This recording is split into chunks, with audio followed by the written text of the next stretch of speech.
It's 11 o'clock. Welcome back in. It's hour number 2 on this Thursday. Thanks for tuning us in. We'll be here until 2 o'clock.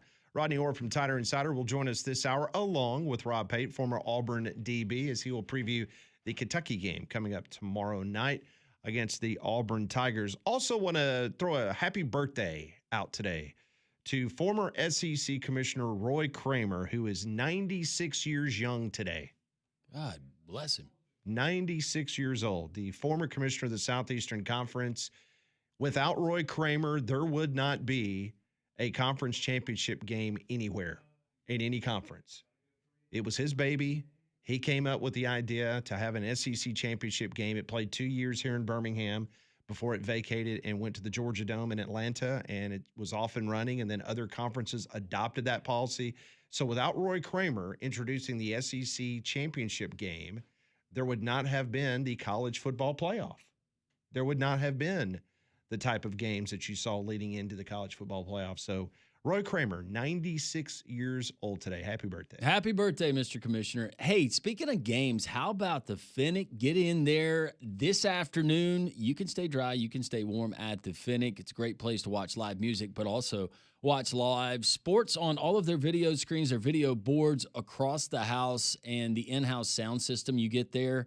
It's second to none. Whether you're watching a live acoustic act or a band that is going to perform at 10 o'clock on Friday night, or all weekend long when they dedicate everything, no music, to football. Whether it's college football, the NFL on Sundays with Red Zone and the Sunday Ticket, Monday Night Football, and the award-winning menu that they have there at the Finnick. 1630 2nd Avenue South near Railroad Park. Joining us on the Higginbotham Hotline each and every week, we get a chance to catch up with Tider Insider's Rodney Orr. He joins us now. Rodney, I hope you've had a good week and hope you got a nice, quiet weekend planned. I was telling Conrad that I do. So far, you never know. There's a lot of things to do, but hey, I heard you mention I guess you referred to the SEC initial SEC championship game in 1992 or Roy Kramer. Mm-hmm. I was thinking about that when I heard you say that.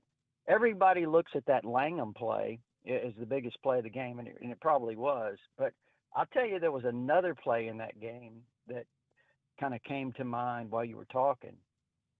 You may not remember this, but Alabama had a couple of personal fouls on an extra point. Yes. Earlier in the game, and Michael Proctor hit a 45-yard extra point. He sure did. That was key. Can you imagine? That would have really changed the game. Oh, my goodness. Not to mention the fact, I just remember Florida. First of all, I remember freezing my you-know-what off at the game. It was cold. It was miserable. Right. And the fact that Shane Matthews and Spurrier kept calling the little Utah shuffle pass inside to Eric Corrett. My goodness gracious. It was just like, because up until that game, you saw how, Alabama, the week before in the Iron Bowl, how they shut Auburn down. And the offense, of course, for most of that year, Rodney, as you remember, it was kind of tough sledding at times for the Alabama offense because the defense was just so dominant. But, man, that was something else. But, yeah, I remember that, Proctor having to kick those long extra points. Yeah, that was, that if he missed that one, it could have changed the entire game, the way the game was played. But, it was a huge play in the game. Yeah, and listen, we all know why the game ended up at the Georgia Dome. You froze your you-know-what off in 1992, and then in 1993, you had Brian Bergdorf as the starting quarterback for Alabama, and it was pouring down rain, and it was cold and miserable at Legion Field. So, didn't take a rocket scientist to figure out that game was going to go indoors after the first 2 years of the SEC championship game. Yeah, and as much as you liked it from our perspective, being in Birmingham, I think obviously that was a good decision. Oh no, there's no doubt. It kind of took off right after it went indoors, and everybody else started copying the SEC with divisions, and then of course the championship games. All right, so what did you see last week? We all knew that anytime you go on the road in this conference, doesn't matter who you're playing, it's going to be tough sledding. But you pointed out some things last week before you gave us your prediction about some of the uneasiness leading into the game, some of the problems that South Carolina could pose, and they did, especially on the defensive front. What else did you take away from the game? Yeah, it kind of went like I hope that it wouldn't actually there at the beginning. Alabama kind of gave them a little bit of life, made some mistakes early, even in that first drive. I think third play of the game, they jump off sides, give South Carolina first down. It's little things like that I think help give teams life, that are kind of downtrodden, struggling type teams like South Carolina. They're playing at home, and so some of the mistakes that Alabama made, I think, certainly contributed to giving some energy to their crowd for sure. But we thought it could be, even though I predicted I thought Alabama would pull away and win, by a fairly easy margin. That was my prediction. It didn't quite go like that, obviously, but I think the defense did a really good job of keeping Alabama in the game while the offense had a lot of struggles. Ty was off a little bit. I mean, obviously they dropped several passes. The running game wasn't really clicking or hasn't clicked at times throughout the year, of course, and it didn't in this game. So, again, we thought it could be potentially a trap game, difficult game, and it went that way. But at the same time, I think, when the crunch time there at the end, Alabama goes 14 plays, 79 yards. Ty Simpson converts a couple of big third downs there. And I just thought that the plays that Grubb had drawn up inside the 10 and that 2-point conversion, I mean, they were really, really well done. That's not the first time he's done that this season, but he's got some really good plays in his pocket in those situations. Rodney, when you look at Alabama and the rest of their schedule, those opponents and their strengths, their particular strengths and what those opponents do well, which one of those presents the biggest challenge to Alabama in your eyes? Well, I mean, you could probably look at all of them and say in different ways. I mean, obviously LSU's really talented. I know that even though they gave up a lot of points to Texas A&M in this last game, they're in a bit of disarray with all the changes going on there. You just don't know how they're going to respond. I mean, to those things. Sometimes, guys really kind of step up and, play at another level, and then sometimes they don't. So that'll be an interesting game there. But defensively, they're really good. They've been good. So that would be one concern I would have about them. And again, just hard to predict how they're going to show up. But Oklahoma's defense, I mean, obviously it's one of the best in the country. And I think that's going to be a real challenge, for Alabama.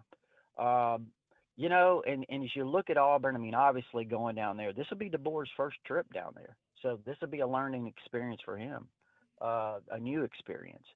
So, and they've got a really good defense, and they've got a new quarterback. So I'd be interested to see how he continues to play up until that game. So I think all three of them are going to present, their own different unique challenges that, Alabama's going to have to be ready for. Rodney, I'm not saying or asking that you're an offensive line expert, but I am just curious from the people that you talk to, and you've watched a lot of football throughout your years.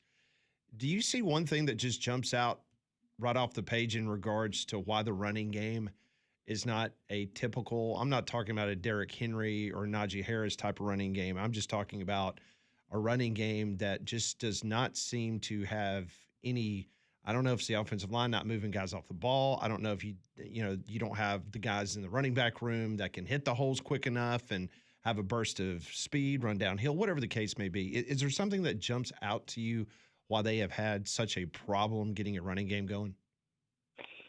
I'm sure it's a combination of stuff. I mean, both, on the offensive line and then also in the running back room. I think, again, talking to, players, former players, they keep talking about the running back situation. There's opportunities in the run game that, first of all, Daniel Hill carried it 3 times in this last game. Jam Miller carried it 10. He did have a nice run called back. But the thing I keep hearing about the running backs is, and you can kind of see it just watching it, Jam's been a little bit indecisive. Now, I don't know if that injury is lingered and it's caused him some issues or whatever, because he seemed to be hitting a groove. I know he had, 136 yards against Vanderbilt, and he had a pretty solid game, 85, I think it was, against Missouri. Then it kind of went downhill from there.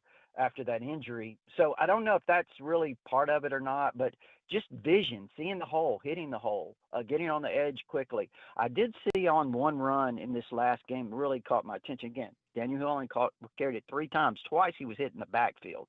So that's obvious that he couldn't do anything different. I mean, he barely got the ball, and somebody missed some assignments up front, obviously.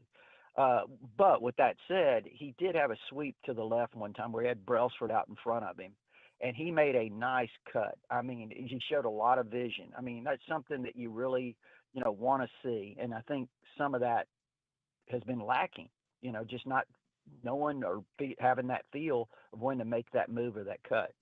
Rodney, switching to recruiting, know that Alabama's got a solid class already committed and put together, but that LSU game, that's going to be high priority as far as your highly coveted prospects. I see that there's going to be some 5-stars that are in attendance. What can you tell us the latest on the Tide's recruiting efforts? Well, I mean, a lot of the LSU visit list is going to be guys that are, already committed. Obviously, you mentioned 5-stars. I mean, Jira Edwards, Jordan Edmonds, Cedarian Morgan, Xavier Griffin, Xavier Crowell, all those guys that are committed are coming in. There's still more. Nolan Wilson's a defensive lineman that, Alabama's, obviously had committed for a while. He's a 4-star rated player out of Pekin, Mississippi, which he's supposed to be at Auburn this coming weekend. I know he's flirted with different schools, so he might be one to watch. I know that he's claimed to have a really good relationship with the Alabama coaching staff, with Freddie Roach, the defensive line coach, and everything, but he still continues to take visits. He's supposed to be here for the LSU game, but again, keep an eye on that because he is visiting around. He was supposed to be at Auburn this weekend. I tell you, a couple of guys that are coming in. Sam Gash is a receiver. Samson Gash, who's committed to Michigan State. His dad played at Penn State and was a really good player in the NFL. He's a wide receiver. It's got a lot of speed from up in Michigan. But looking ahead to 2027, it looks like Elijah Haven, the quarterback, the 5-star, the number 1 quarterback in the country for that class right now, who everyone says he's out of Baton Rouge. Everyone says he's leaning to Alabama. Some are already predicting him to Alabama. I still think it's a long way off because it's going to be interesting to see once LSU gets their coach. Now, he may want to leave. He may want to get out of Baton Rouge. We'll see. But once they get their new coach, who that coach is, and maybe how much impact he can have in this recruitment of Elijah Haven. So, it's going to be real interesting to see. And there'll be a lot more prospects that we'll know about that are visiting here in the next few days or so. I wanted to get your thoughts on a viral clip after the South Carolina-Alabama game in which Keelan Russell it looks like Keelan Russell is being actively maybe recruited by a South Carolina assistant coach. And of all people, it's happening within feet of Kalen DeBoer. Then Kalen DeBoer kind of intercedes between the communication between Keelan Russell and the South Carolina coach. And all of a sudden, it seems that Kalen DeBoer, of course, Kalen put his play sheet up in front of his mouth so nobody could see what he was saying to Keelan Russell. But I just wanted to get your thoughts on that because we all know this happens. But do you think it was like actively happening, like right after the game? Is there handshakes going on? It's interesting because it could have been. And I say that because you remember back to the 2023 SEC championship game when Alabama beat Georgia, and Kirby was draped all over Caleb Downs there, he was away from everyone else, and all of a sudden you see T-Rob, who was at Alabama at the time and ended up at Georgia just a few months later, or not even a few months, a month later. Yeah. But T-Rob goes over there and snags him away. And that was a real interesting encounter there. And this one was very similar. I think coaches are, and I don't know what DeBoer said or what that was all about, but it certainly looked, it was interesting for sure. Yeah, it was, hey, get away from my guy. And then he apparently had some things to remind Keelan Russell about. And I saw Keelan kind of pat him on the back like, Coach, it's okay. Yeah. Keelan, you don't want to go to Virginia Tech. Yeah, right. Or DeBoer was saying, hey, that bus might be leaving without you, Keelan. I need to get in the locker room and stop talking to these dudes. I don't know. We're handing out game checks in just a minute. Yeah, need to get in the locker room. Oh, wow. All right. Well, Rodney, Well, listen, what do you think Keelan Russell would really be interested in going and playing in that offense? based on you taking Lenora Sellers and you turned him from a Heisman Trophy candidate to now what, the 15th best quarterback in the Southeastern Conference? Yeah, I don't think Keelan Russell would take too kindly to Not that too idea. tasty. Nah, Not much to worry about nah, there. no, don't think so. Don't think so. But if you ever, if it, like what we're talking about, because we hear it from coaches all the time, the blatant tampering that's going on, I have no doubt that's exactly what the guy was saying to him. Oh yeah. No surprise. It would not be surprising. Listen, I have heard of instances where players that have previous relationships, existing relationships with other players on other teams. I've heard of quarterbacks, without mentioning names, going to a receiver and saying, "Hey, man, I'd love to have you here next year." Oh. After games. Well, I can tell you because I saw the text and I saw where it came from that you had, and I won't name the school, SEC staff members that were texting players directly during fall camp. Wow. Yeah, fall camp.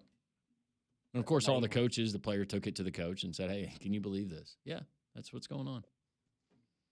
It's wild. It's wild. It's a new day. Rodney, we always appreciate the time. Enjoy your time off.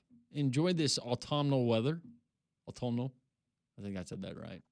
Have a great I'll weekend. certainly do my best. I'm sure the message boards will be nice and quiet this weekend. Probably so. There'll be a lot of chatter about these other games, so it'll be fairly active. Start scouting for basketball season. Yeah. Yeah, they're excited about it. I bet they are. Rodney, we always appreciate the time. Thank you so much. All right, guys. Appreciate it. Take care. You as well. Rodney Orr, Tighter Insider on the Higginbotham Hotline. You deserve solutions that are built for you. Higginbotham is your one-source solution for insurance, financial, and HR services. It's halftime of the kickoff sales event at Courtesy GMC in Trussville. Right now, you can get up to $15,000 off remaining 2025 Sierra 1500s and 2500s. The absolute best prices you're going to find anywhere, not only in the state of Alabama, but around the Southeast. The all-new 2026 Sierras, they're arriving daily on their 9-acre inventory lot.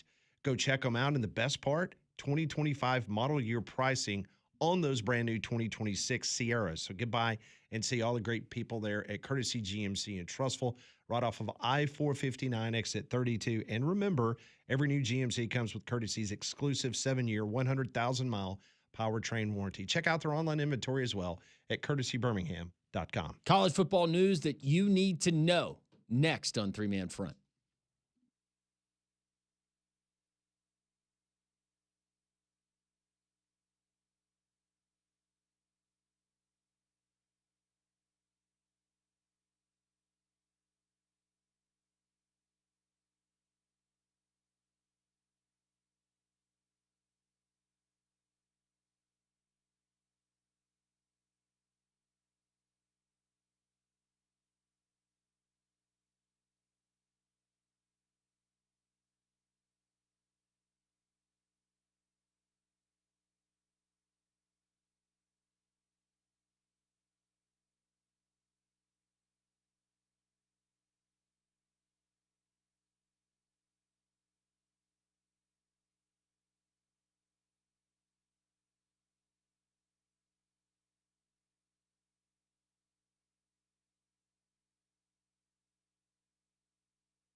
11:21, three-man front on this Thursday. Landrum, Pat, Conrad, and Molly. Just heard from Rodney Orr. Rob Pate talking to Auburn at 11:45. The Southern gentleman, Brett Norsworthy at 12:30. Better to forget it, a special Thursday edition because of staff departures tomorrow for the weekend. We will do that at 1 o'clock. How about our friends at Mandu? My friends at Mandu. Mandu is the perfect place for you if you're looking to get in shape, number one. But if you're just looking to get in shape right before the holidays, you know that you're going to be overindulging like I do. You can get into Mandu. It's electrical muscle stimulation fitness. It's all FDA-approved technology. You go in, they put you into a suit, they hook you up to a machine that sends electric pulses to various muscle groups. It doesn't hurt, but the revolutionary approach, and because of that technology, 15 minutes. That's it. 15 minutes. It's a 15-minute workout. Is it too good to be true? No, it's not. Try it. I can almost guarantee you're going to like it. I will guarantee if you stick with Mandu, you're going to get results like I have and so many others right now. You mentioned Jocks, 10% off the life of your membership, 15% off when you mention Jocks and you're a student. Mandu in downtown Homewood. Tell Paul and the gang that Landrum sent you. Make sure you mention Jocks, MANDUU.com. We appreciate our friends at Mandu. We appreciate our friend Conrad for so many different reasons. One is fantasy football advice when it comes to the NFL. Now we go into Conrad's creepy, sometimes, fantasy corner. Touchdown. Conrad's Fantasy Corner. Thank you very much, Landrum, as we are currently entering week 9 of the fantasy football season. Molly, were you a winner last week? No, I lost. It's okay. It's all right. Hey, you can't win them all. No, you can't. That's the way that it goes sometimes. Well, hopefully I can give you some advice and all of our wonderful listeners out there that will lead you to victory here in week 9 of the NFL season. But as is tradition here, we'll start with a look back at last week and the top performers quickly. So number 1, and one of the bigger surprises, we've known he's a good player, but seeing him put up the production that he has this year has been certainly nice to see for fantasy owners that have Jonathan Taylor on their roster. Who had the Colts as the best offense in the NFL this year? Not me, but that's currently what they are. Jonathan Taylor, though, 37.4 fantasy points last week. He had 2 rushing touchdowns, a receiving touchdown, and 174 yards of total offense there for the Colts. He's been an absolute monster this year. Coming in second place, it was a good week for running backs, as James Cook there from the Buffalo Bills, former Georgia Bulldog, 33.6 fantasy points for him, had 216 rushing yards last week against the Panthers. And then Saquon Barkley, with his best showing of the season so far, he had 33.4 fantasy points, 150 rushing yards, a rushing and receiving touchdown last week against the Giants. So those are your top scorers from last week. Now let's take a look ahead to what we have this week. So right now you have 4 teams on bye this week: the Eagles, Buccaneers, Browns, and Jets. Let's be honest, you're probably not playing a whole lot from the Browns or Jets, maybe a Quinshon Judkins here or there. But the Eagles and Buccaneers certainly going to be more impactful for your lineup, so make sure you have all that up to date. Now, we'll start off with some big news potentially for tonight. Ravens and Dolphins on Thursday Night Football. Lamar Jackson is expected to start, according to his head coach tonight. He has missed the last 3 games for the Ravens, but that would obviously be a big get, and you have to start him if he is available. So Lamar Jackson expected back tonight. Now, Jaden Daniels, Commanders quarterback, he is expected to be back this weekend. He was a full participant yesterday in practice, but still worth monitoring that situation there. However, even if he does play, he'll be without his top receiver, as Terry McLaurin was ruled out yesterday by the Commanders. Another big returning piece potentially for you in fantasy, Brock Bowers, in my opinion, the best tight end in the NFL at this point. He's back healthy. He's expected to return this weekend for the Raiders after he's been out for the last 3 games as well. For the Atlanta Falcons, they had a rough week last week. Kirk Cousins had to step in, but it looks like both Michael Penix Jr. and Drake London, they're both trending to being back this weekend for the Falcons, and based on how they looked last week, certainly a needed return there for Atlanta. How about the Vikings? You're probably not playing this guy, but it's worth keeping in mind for Justin Jefferson, Jordan Addison, some of those guys. J.J. McCarthy is expected to return from his ankle injury this week and be the starter. Carson Wentz got hurt last week, so J.J. McCarthy expected to be back as the full-time starter for Minnesota starting this weekend. For the New Orleans Saints, again, probably not using a whole lot from them, but They have made a change at quarterback. They announced that Spencer Rattler is out. Tyler Shaw is in, the rookie quarterback there for the Saints. So that's worth keeping an eye on as the season progresses. Now for some injury updates of guys that are questionable. Bengals quarterback Joe Flacco, he's questionable this week for Cincinnati. Kyler Murray, he's been banged up this year. He is also questionable. Another nice start there if you have him at quarterback. Now for a big running back injury, the Chiefs running back Isaiah Pacheco is out this weekend, or at least that's the expectation. He's doubtful right now, but expected to miss this game. So that would mean Kareem Hunt potentially going to have a bigger workload this weekend. Some other running backs that are questionable: Josh Jacobs of the Packers, Alvin Kamara of the Saints. Those are two names there that you need to keep an eye on. And then at the receiver spot, you've got some big ones potentially going to miss this week. These guys are all listed as questionable: Puka Nacua of the Rams, Nico Collins of the Texans, and Brian Thomas Jr. there from the Jacksonville Jaguars. Also worth keeping in mind, the trade deadline is approaching, so we could see some of these players changing teams here in the near future, and that could significantly help or hurt their fantasy outlook moving forward. I say that because Brian Thomas Jr., believe it or not, is one of those names that has been rumored to be on the move. And then finally, for your injuries, the Chicago Bears, it's a rough week for them. All of these players are currently questionable for the Bears: DJ Moore, Roma Dunze, Luther Burden, DeAndre Swift, and Cole Kmet. So essentially their entire offense is banged up right now. All right, let's wrap it up with some waiver wire additions, players that you need to keep an eye on to help bolster your roster here in the home stretch for fantasy football. At the quarterback spot, I still have Joe Flacco up there. Again, I know he's questionable, so keep an eye on that. But if he does play, he's put up great numbers so far in Cincinnati. Sam Darnold, another good option there, as he's been really, really sharp for the majority of Seattle's season so far. So you could do a lot worse than Sam Darnold if you need some quarterback help. At wide receiver, I'm going to keep telling you pick up this guy because I've had him on my roster all season long, and it is continuing to pay off dividends. And the flex spot for me, that's Patriots receiver Kayshon Boutte, as he has 5 receiving touchdowns. That's tied for the third most in the NFL so far this season. He has been the Patriots' best receiver over Stephon Diggs from a fantasy perspective, but he's still being underrated in fantasy. For the Broncos, you have Troy Franklin, wide receiver. He's led the team in targets now for a couple of weeks. Has a really nice relationship there with Bo Nix and that offense. At running back, Tyrone Tracy, a good pickup because unfortunately Cam Scatteraboo going to be out for the season with that nasty ankle injury. So Tyrone Tracy will step up and be the lead back for the Giants. I already mentioned Kareem Hunt. If Isaiah Pacheco is indeed out, he's certainly going to get a bigger look there in the Chiefs offense. And then Bam Knight for the Arizona Cardinals. He's expected to be running back 1 for them because they've had a lot of injuries in that running back room. So he's certainly worth a look. And at tight end, I have 2 options for you from the same team, and that is because they're both from the Chicago Bears, Colston Loveland and Noah Fant. I just told you their whole offense is banged up, but they're playing the Bengals this weekend.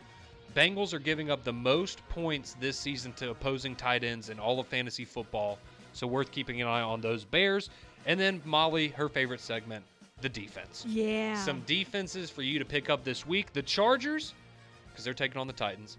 And then you have the Rams, who are taking on the Saints, who are starting Tyler Shaw for the first time in his career. And then finally, the Lions taking on the Vikings as J.J. McCarthy makes his return. So that is my fantasy football advice for the week. Best of luck to all of you in Week 9, and hopefully you're able to get that dub. Molly, I hope I helped you out a little bit. Thank you. I feel like my team, my lineup's looking pretty good this week. You've got a good fantasy team. I do. You're in a good spot. I just need to keep winning. Absolutely, as we all do. Thank you, Conrad. More 3-man front, 1-800-239-WJOX. 15 minutes from now, we'll talk to Rob Pate, former Auburn DB. That's next on 3-man front.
Well, you can cross Matt Rule's name off of any list at Penn State, as word is coming out of Lincoln that Matt Rule and the school, they have agreed to an extension.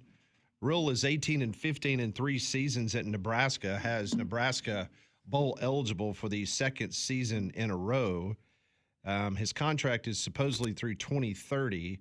His salary when he came out of the NFL was $5.5 million in Lincoln.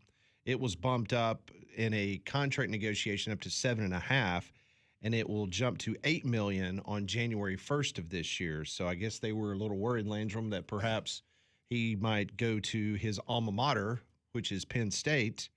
It will be interesting to see if you get the details on. I'm reading a story now talking about he potentially could defer a lot of his money, kind of like Mike Norvell did at Florida State, because Norvell gave up about $4 million to put to the collective to help pay for players. So word is that maybe Matt Rule has done that because Nebraska just does not have those deep pockets that other schools have. So perhaps he is deferring some of that contract to help pay for players. I find it very interesting that Vegas, I'm not on the site that I go, it's got odds for LSU's next head coach, UCLA, Oklahoma State, Arkansas, and Brian Kelly's next head coaching job, but nothing on Penn State. Interesting. Yep. And go back to Matt Rule. This is not to get a rise out of Molly, but It's okay. I guess if you're a Penn State fan, some of you going, dang it, we couldn't get Rule, or is there like a sigh of relief? Now, when you can't get your biggest alum that is in the coaching world, then who are you going to be able to get? Well, and that's something that Kentucky's going to have to come to grips with if they haven't already. I was about to say, it feels like a double-edged sword because on the one hand, it's, okay, again, I like Matt Rule. I think he's a solid coach, but it's, all right, do we want another guy that can't win the big game? But also, if we can't convince Matt Rule to come here, then are we really – what direction is this thing going to go? Could it go south pretty quickly in terms of candidates that are legit? Arkansas could find themselves in the same situation with Rhett Lashley. Yep. Yeah. I find it interesting that Brian Kelly, and I know what these Vegas odds are, and it's usually the top guy does not get selected. But Brian Kelly, as far as he is the odds-on favorite, has the best odds to land the Arkansas job. They're going to swing big. That would be the time to do it. Sorry, who has the best odds for Arkansas? That would be Brian Kelly, not the singer. Hey, if you're Arkansas, that'd be great for you. Yeah. Same thing with James Franklin. If you get either of those guys, if you're Arkansas, that's big time. Well, speaking of Matt Rule, according to Pete Thamel, this 2-year contract extension that will take him through the 2032 season, it includes a $15 million buyout this year that effectively rules him out from going to Penn State. Rule. You like to play on words there? I did. Who do you think Penn State ends up getting? No, it won't be Bill O'Brien. No. I saw a clip of him yesterday at a Boston College press conference of like 2 people that was actually covering the team, and I think one of them was like from the student newspaper, and they asked him about NIL and the lack of NIL for football players, and he said that's above my pay grade. Like you need to talk to someone else about that. Yeah, it's going real well there. That's not good. But I don't have to tell you that. You can look at Boston College. It's just not good. You just wonder at the end of the day if places like Boston College would be better served just going hockey, just going all in on that and just being done. We might come to a day where some of these schools are like, what are we doing? Yeah. Why are we allocating and trying to generate all of this money for a sport when ultimately we're never going to be in that particular realm? Why don't we just put this towards other stuff that we're really good at? And I have no idea what that is. I mean, you just think I know it's a really good school. You just think about it's a great school, but you just start thinking about, like, if you're a member of the Atlantic Coast Conference, they might have an incredible lacrosse team. But how much revenue does that actually bring in to the school and the conference? Yeah. Very little. if any. Correct. Might be a deficit. So it's like you're not good in basketball. Well, basketball would be your next best as far as revenue. You know, You sell out in basketball. Your football team at times has been decent, but I mean, you haven't had an incredible player since Matt Ryan. So I'm just. Well, besides Castellanos. Oh, sorry. You forgot about him. Yeah, I forgot about him. He was good for one game this year. Yeah. He's been better than Dylan Lonergan, if we're just being fair. Well, that's good. Yes, it is for Castellanos. That'd be really concerning otherwise. So the Committee on Infractions, they have handed down the punishment for Jim McElwain and the spying case of Connor Stallions on the sideline. Oh, I thought this was from the shark picture. No. And for those that may not keep up with Jim McElwain, he retired from Central Michigan after the 2024 season, and he apparently is a special assistant to the athletics director at Central Michigan. Yeah. So the NCAA, they have now levied the following against Jim McElwain: 2 years of probation, a $30,000 fine, plus 1% budget of the football program at Central Michigan. Good grief. Jim McElwain gets a 2-year show cause restricting him from all football co-AC duties during his first year of the show cause period, a suspension from 30% of football regular season contests during the season of the show cause period, and a suspension of 20% of football regular season contests during the season of the show cause period. So they're not completely, like, obviously losing his job, but they are absolutely putting the clamps on him in regards to what all he can do with 20 and 30% of the football regular season and stuff like that. So, yeah. But I'm sure he's really bummed out. He turned 64 in March. So he's just counting the days until he can retire. And 3 other members of the Central Michigan staff, they got two guys got 2-year show causes, and another guy got a 4-year show cause. Okay, so that impacts lives. That's going to change your day to day. Yeah. That's going to change your. So it's weird how Yeah. they come out and they slap Central Michigan. Why does it feel around like Central that? Michigan's getting the worst part of this? Yeah. It's just typical NCAA. Man. Well, once again, NCAA penalty, it rings hollow. I mean, what does that mean in the grand scheme of things? The biggest thing to me there, well, besides the assistants, when you mentioned their show cause, was the budget. I don't know what their budget is, but 1%, that seems like a lot. Yeah. Yep, the athletic department got a $30,000 fine for Connor Stallions being on the sideline, plus a 1% of their budget of their football program must be given back to the NCAA. Well, the NCAA is continuing to find revenue streams. Yes. Need to pay for those lawyers. When we come back. Apparently, Central Michigan doesn't have a whole lot of lawyers. Apparently not.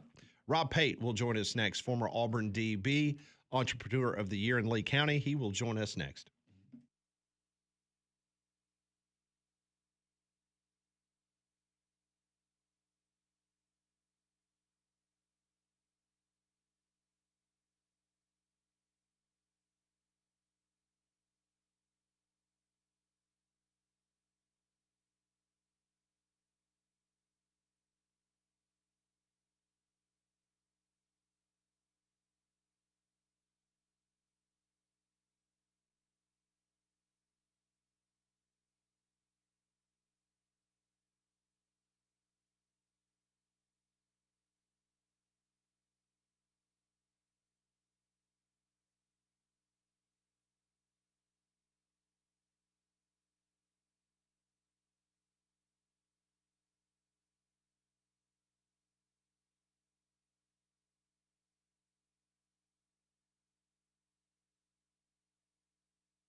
It's 11:47. Welcome back to Three Man Front. Every Thursday at this time, we get an opportunity to catch up with former Auburn DB Rob Pate joins us on the program. Rob, I hope things are well down on the loveliest village. Man, everything's good. It's a little colder, but everything's been good. Wonderful. Well, always better after a win. Well, that's where I was going to go first. Your thoughts about knocking off the Hogs and getting the first win in the SEC for the Auburn Tigers? Man, it did not look good at the half, did it? I mean, that was going down 21-10. I mean, I was proud of those guys for not quitting. I mean, because I think that most Auburn people at that point had the expectation that, man, it's all over. But, you know, are they going to let Coach Freeze get on the plane, or are they going to fire him when he gets back to Auburn? That's what it felt like.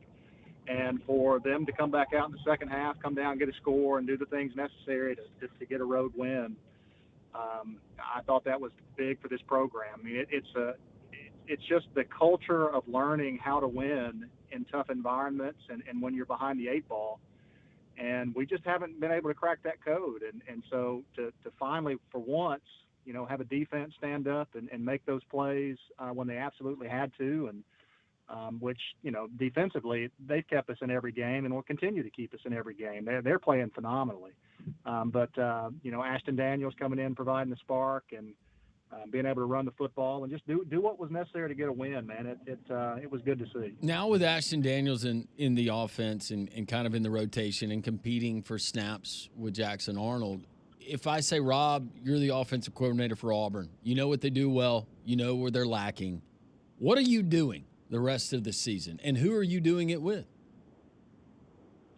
I mean, I would be doing it with Ashton Daniels until he gives me a reason to say otherwise. I mean, his poise and his ability to avoid sacks, his willingness to take shots down the field was enough for me to say, I think I can do some things with this guy. He's got the confidence to open this playbook up some and see what he can do. Now, you know, it's still early in trying to judge that because he just haven't given the opportunity to play a lot of football. But the small sample size that we've been given, I mean, if I were the coach, you know, it wouldn't be a matter of these guys splitting reps through the week and trying to go with the hot hand type thing. I mean, it would be Ashton Daniels at this point.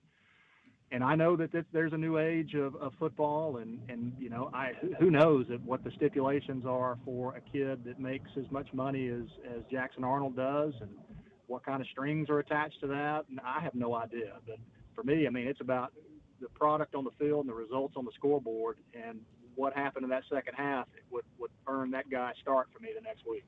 Well, so let me ask you about the future of Hugh Freeze. You were kind of joking around that a loss at Arkansas would have maybe he would not have been on the same plane back to Auburn as the football team. Is this a week-by-week thing now, or do you think that the die has already been cast one way or another, Rob, in regards to the future of Hugh Freeze?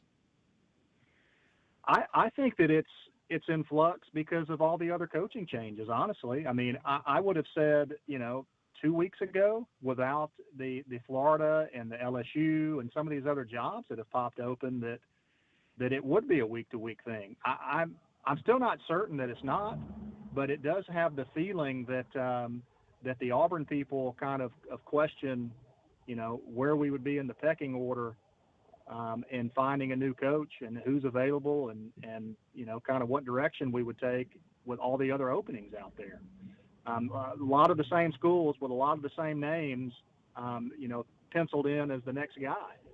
And, you know, I just don't think that unless they've already secured something, that Auburn will fire a coach and not have a plan, because that got us Brian Harsin. And, you know, that's put us in you know, almost in the position of having the death penalty from a recruiting standpoint. And you just can't do that again. So it's hard for me to see an 0-5 Kentucky team coming in and beating Auburn in Jordan-Hare and that not having a massive effect on the future of Hugh Freeze. That's a world that I just can't envision.